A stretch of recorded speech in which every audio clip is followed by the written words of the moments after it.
As National Wills Week concludes today, South Africans have been encouraged to make sure they have a valid will in place. The annual initiative is driven by the Law Society of South Africa and supported by the Justice and Constitutional Development Department. According to stats from the Master of the High Court of South Africa, fewer than 15% of South Africans have a will in place when they die. To help remedy this, various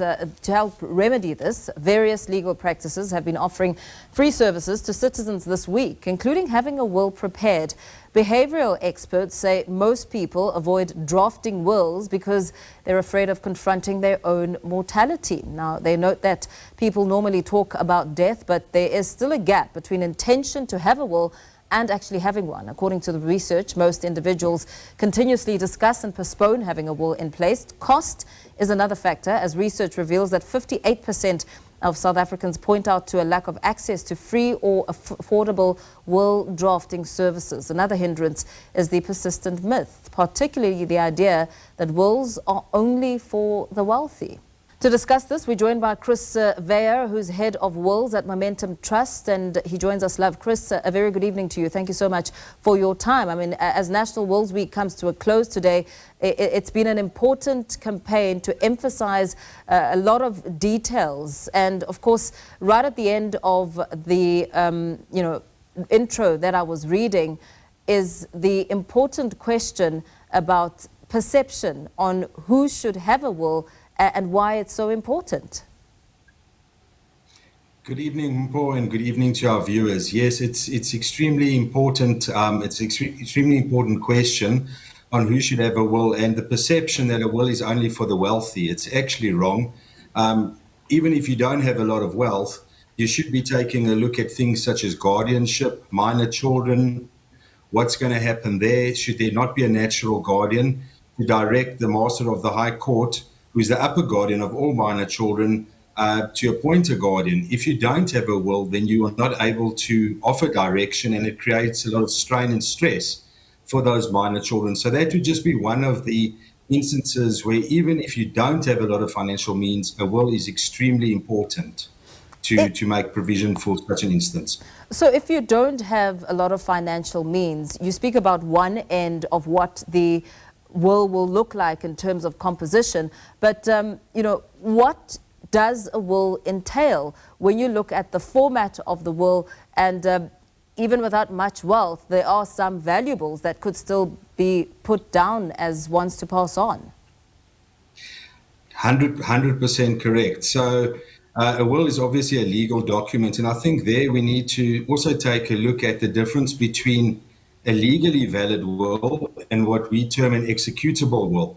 And a legally valid will is a will that follows all the prescribed format. In other words, there's two witnesses above the age of 14, and the person that drafts the will, or the will creator, is above the age of 16, and it's signed in wet ink, and that person writes in the will their wishes. The problem with that will is that if it is not backed by a financial plan, those wishes may not be executable at the end of the day. And that's what we mean by an executable will. So even if you've got little financial means, it's important to seek the assistance of a professional, a financial advisor, to assist you with making sure that what you do have and the wishes that you do want to leave to your loved ones are able to actually be fulfilled and not be eaten up with costs and eroded. People often draft wills, but they don't take into account the costs and taxes of dying. In your experience, Chris, what are the most common misconceptions people have about wills, especially that last bit there where you touch on the importance of finances and that breakdown? Yeah, I think you hit the nail on the head with a lot of the perceptions that you already said. People think will is a complex thing. It's for the wealthy.